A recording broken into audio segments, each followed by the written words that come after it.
A devotional for Friday, April 3rd, 2020, written by Dr. Colin Wilson, titled, Who is in Control?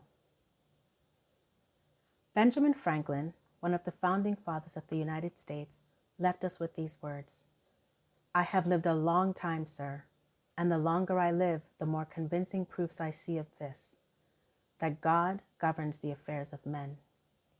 God did then, and he still does today." Definitely something to keep in mind, especially in these times.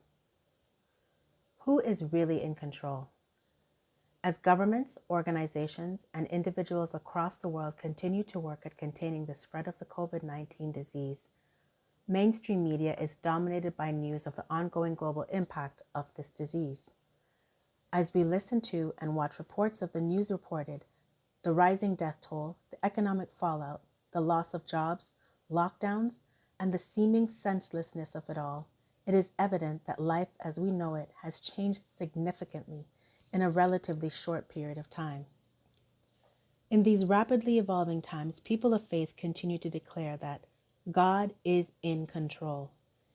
Yet in looking at the evidence, one could be excused for wondering, maybe reluctantly, if that really is the case. If God is in control, if he is in charge, why doesn't he do something about what is going on? If we were watching a championship fight, it would seem like the bad guy was winning and that the good guy was in trouble.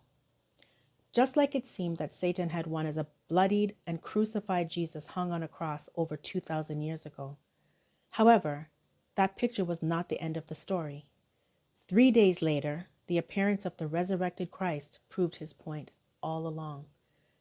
Not only was he the Son of God, he also had and continues to have dominion over death, the grave, and everything else. God's ultimate purpose, the redemption of his creation, had been accomplished through what was initially thought of as a defeat by those witnessing the events.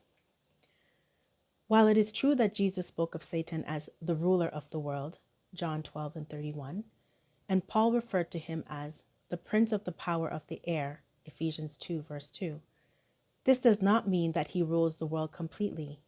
God, in his sovereignty and infinite wisdom, has allowed Satan to operate in this world within the boundaries he had set for him. The consequences of living in a fallen world, one ruled by Satan, include diseases like COVID-19. However, even as we deal with this and other troubling and problematic consequences, it is worth keeping an important truth in mind. The one who sets the boundaries is the one who ultimately is in charge. Is God really in control? Yes, he is. From the dawn of creation down through the ages, there is and was never a time that he has not been in control. He has always been sovereign, the ultimate authority.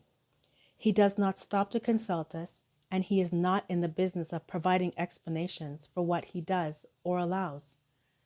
Job said of him, "No one can oppose you, because you have the power to do what you want."